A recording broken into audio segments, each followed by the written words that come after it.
नमस्कार विद्यार्थी मित्रांनो, आज आपण वर्ग 12वा मॅथ्स हा विषय अभ्यासणार आहोत। तर वर्ग 12वी मध्ये मॅथ या विषयासाठी दोन भागामध्ये विभागणी केलेली आहे। पार्ट 1 म्हणजे मॅथ पार्ट 1, मॅथ पार्ट 2। तर मॅथ पार्ट 1 मध्ये एकूण 7 प्रकरणे आहेत आणि मॅथ पार्ट 2 मध्ये एकूण 8 प्रकरणे आहेत। कारण या वर्षीपासून वर्ग 12वीचा सिलेबस बदललेला आहे, त्यामुळे काही प्रकरणे नवीन पण असू शकतात। कारण नवीन सिलेबस आलेला आहे म्हणलं की नवीन पुस्तक, नवीन काहीतरी चॅप्टर असतात।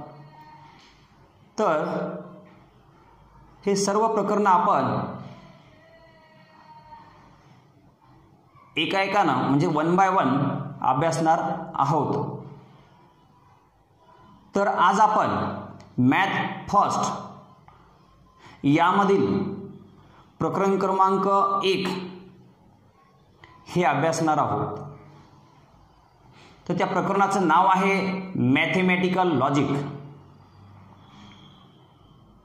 तर हे प्रकरण जे आहे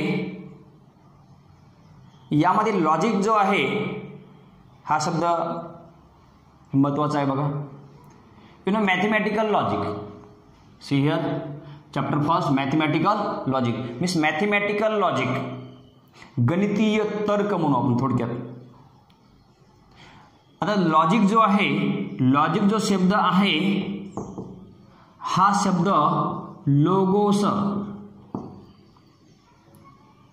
हा शब्द लोगोस या ग्रीक वर्ड पासून तयार झालेला आहे आणि त्या ग्रीक वर्डचा अर्थ असा होतो लोगोस मीन्स रिझन, असा याचा अर्थ होतो। आपण रिझन म्हणलं की आपण कारण म्हणतो, म्हणजे समजा सांगायचं म्हणजे की मॅथेमॅटिकल लॉजिक मीन्स समजा आपण म्हणू की रिझन। तर या प्रकरणामध्ये आपल्याला पहिला पॉइंट बघायचा आहे, त्याचं नाव आहे स्टेटमेंट मीन्स विधान, मराठी सांगायचं म्हटलं तर विधान, स्टेटमेंट। तो what is the definition of this statement. मग याची व्याख्या काय आहे हे बघूया पहिले। A statement is a declarative म्हणजे assertive sentence which is either true or false but not both simultaneously.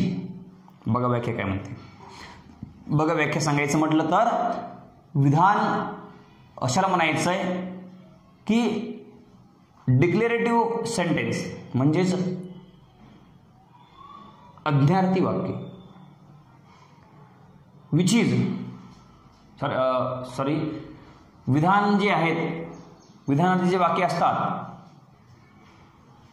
त्याला काय म्हणायचं, स्टेटमेंट असं म्हणायचं विधानार्थी वाक्याला।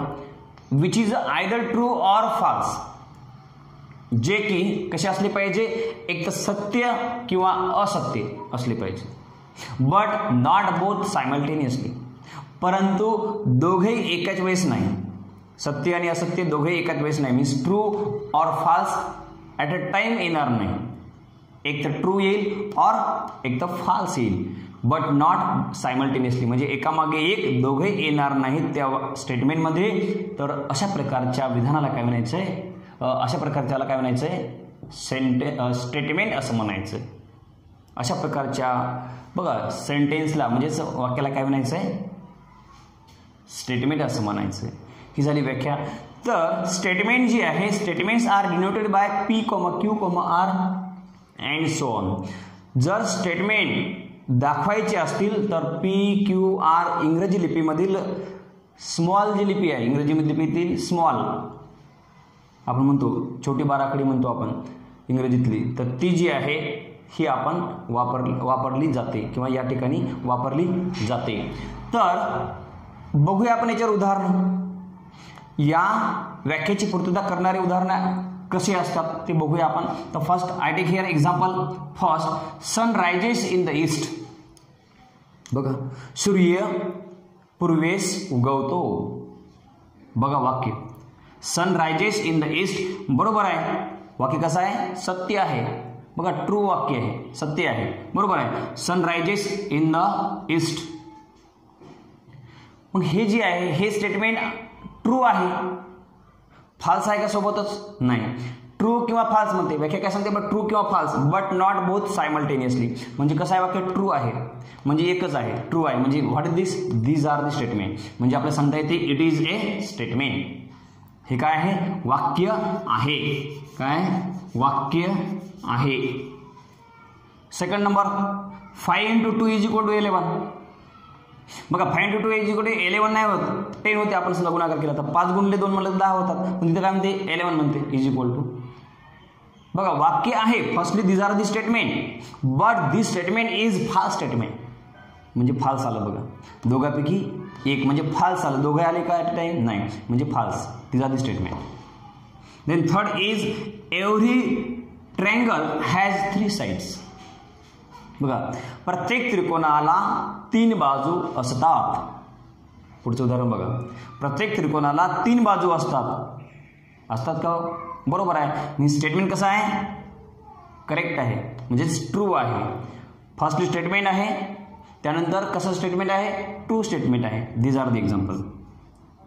Okay, next number 4 number, Mumbai is the capital of Maharashtra. बघा, मुंबई ही महाराष्ट्राची राजधानी आहे किंवा महाराष्ट्राची राजधानी मुंबई आहे असंही म्हणता येते. आहे का? हो, आहे. सत्य वाक्य आहे. This are the statement firstly, but this statement is true. Okay, कसं आहे? सत्य आहे. This are the statement. Again next number, a natural number is an integer. बरोबर आहे. इंटिजर मधलेच घटक घेऊन नॅचरल नंबर म्हणजे नैसर्गिक संख्या तयार होत असते. बरोबर आहे. मग नॅचरल नंबर मध्ये काय आहे? बघा, इंटिजर मध्ये काय आहे? नॅचरल नंबर आहे. इंटिजर मध्ये काय आहे? नॅचरल नंबर म्हणजे नैसर्गिक संख्या आहे. बघा, वाक्य कसं आहे? मग सत्य आहे. वाक्य पण हे कसं आहे? This are the statement firstly, it is a statement म्हणायचं आहे. आणि कसं स्टेटमेंट आहे? एक तर ट्रू आहे. तर अशा या उदाहरणानुसार आपण हे जे स्टेटमेंटची जे डेफिनेशन जी आहे याची आपण पूर्तता करू शकतो. बघा, याच्यासाठी ही पूर्तता आपण करू शकतो. म्हणजे काय? या उदाहरणावरून असं समाधान झालं असेल की या वाक्याची पूर्तता झालेली आहे. बरोबर आहे. तर हे अशा प्रकारचे उदाहरण तुम्हाला किती सांगता येतात? तर आपण असे 5 उदाहरण बघितलेले आहेत. तर नेक्स्ट पॉईंट बघूया आपण याच्यामधला. Next point is here truth value of a statement. मग हे वाक्य जे आहेत, विधान जे आहेत, स्टेटमेंट जे आहेत, याची ट्रूथ व्हॅल्यू काय आहे? तर त्याची सर्वप्रथम व्याख्या बघूया. First we take here truth value of a statement. म्हणजे काय? त्या वाक्याची, त्या विधानाची सत्य किंमत.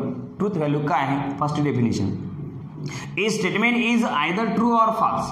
बघा, प्रत्येक वाक्य कसं असेल? एक तर ट्रू किंवा फॉल्स, एक तर सत्य किंवा असत्य असेल. बघा, कसं आहे वाक्य? एक तर सत्य किंवा असत्य आहे. If a statement is true, जर ते वाक्य ट्रू असेल then its truth value is capital T. बघा, ते वाक्य ट्रू म्हणजे सत्य असेल तर त्याला काय करायचं आहे? ट्रूथ व्हॅल्यू काय सांगायची? त्याची कॅपिटल टी सांगायची. And if the statement is false then its truth value is F. बघा, कॅपिटल एफ. म्हणजे ट्रूथ व्हॅल्यूची किंमत ट्रू असेल तर त्याची स्टेटमेंट इज ट्रू असेल तर ट्रूथ व्हॅल्यू कॅपिटल टी घ्यायची. अँड स्टेटमेंट इज फॉल्स असेल तर त्याचं ट्रूथ व्हॅल्यू कॅपिटल एफ येणार. तर ह्या 2 गोष्टी लक्षात ठेवायच्या. म्हणजे ट्रू असेल तर टी वापरायचा आणि फॉल्स असेल तर कॅपिटल एफ, दोघेही कॅपिटल वापरायची. I take 1 examples on the base of here. बघूया कोणतं वाक्य आहे आणि कसं वाक्य आहे ते बघूया. Example first, 6 × 4 = 25. 6 × 4 = 25 म्हणा. वाक्य आहे का, वाक्य आहे किंवा नाही. Firstly statement, it is a statement. बघा वाक्य आहे कसं असू दे, it is a statement, it is a statement. मग कसं आहे स्टेटमेंट हे, विच इज अ फाल्स. का फाल्स, कारण 6 × 4 = 24 येतात, पण इज इक्वल टू काय 25 म्हणलं, म्हणजे वाक्य आहे पण तो कसं आहे, फाल्स आहे. मग and its truth value, and its truth value. बघा and its truth value is, कसं येईल बघा ट्रूथ व्हॅल्यू, कॅपिटल F. बघा म्हणजे पहिले वाक्य आहे का सांगायचं, तर वाक्य कसं आहे, फाल्स आहे. मग कसं आहे, ट्रूथ व्हॅल्यू काय आहे, capital F. Okay. Then next example number 2. The moon revolves around the earth. चंद्र हा पृथ्वीच्या भोवती फिरतो. व्हॉट इज दिस स्टेटमेंट आहे का, हो. Means it is a statement. बघा पहिले काय सांगायचं, it is a statement, it is a statement. मग कसं आहे, विच इज फाल्स या ट्रू, ट्रू. वाक्य कसं आहे, सत्य आहे.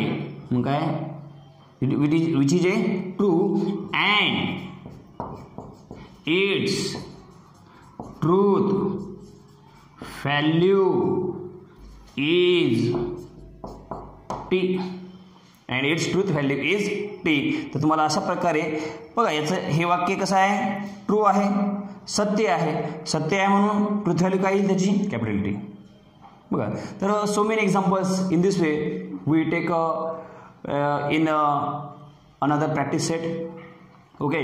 तर अशा प्रकारचे उदाहरण आपल्याला बरेच घेता येतात आणि सोडवता येतात. तर आज आपण इथे थांबूया आणि पुढील भाग नेक्स्ट व्हिडिओमध्ये बघूया. धन्यवाद.